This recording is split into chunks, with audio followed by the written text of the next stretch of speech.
तो बाबू everyone ready, list here, okay. तो गाइज आउटस्टैंडिंग, चांदनी का सवाल है आउटस्टैंडिंग सोर्स क्या है। तो आउटस्टैंडिंग जो सोर्स होती है उसे आउट ऑफ सोर्स कहती है।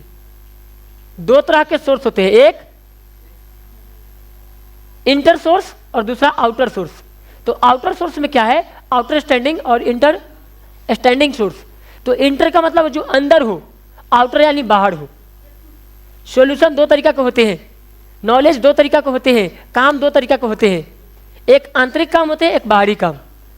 तो जो अंदर काम होती है उसको इनर वर्क कहती है, और जो बाहर कार्य हो उसको आउटर बोलती है।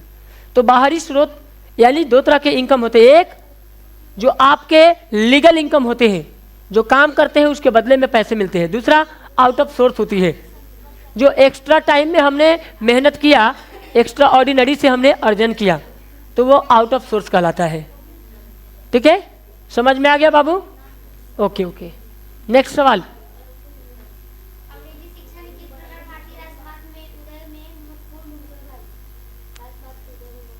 राष्ट्रवाद के उदय में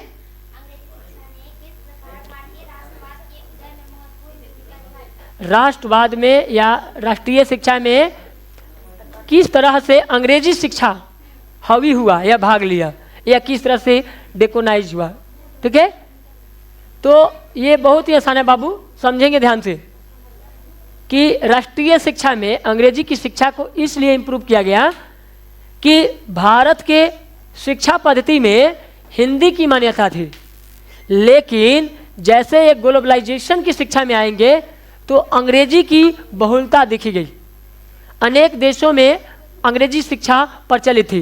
दूसरा नंबर कारण कि अंग्रेज जब भारत में आए तो अपनी कंपनी के अंडर के, यानी ईस्ट इंडिया कंपनी का हो चाहे अंग्रेज, अपने दायरे को बढ़ाने के लिए जब अंग्रेज ने हमारे देश में हावी हुआ था तो अपने खबरों को, अपने सूचनाओं को, गुप्त सूचना को एक दूसरे से देते थे, जो सूचना अन्य लोगों को नहीं मिल पाती थी। तो हमारे देश के अन्य लोगों ने कोशिश किया कि उसके अंदर के हालातों को समझने की।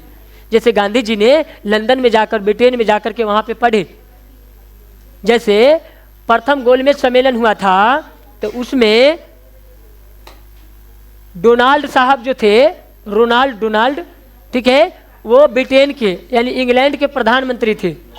उन्होंने गोलमेज सम्मेलन बनाया, और गोलमेज सम्मेलन में क्या हुआ कि मात्र जो है 11 लोग इंडिया से नहीं, आउट ऑफ कंट्रीज, और पहले तो 59 लोग जो है इंडिया में थे। ठीक है, उसके अलावा 11 लोग अंग्रेज था। तो उन्होंने कूटनीति बनाया गोलमेज सम्मेलन के माध्यम से। 1930 की बात हम करें, उसके पहले तो बहुत सारी अवेयरनेस आई।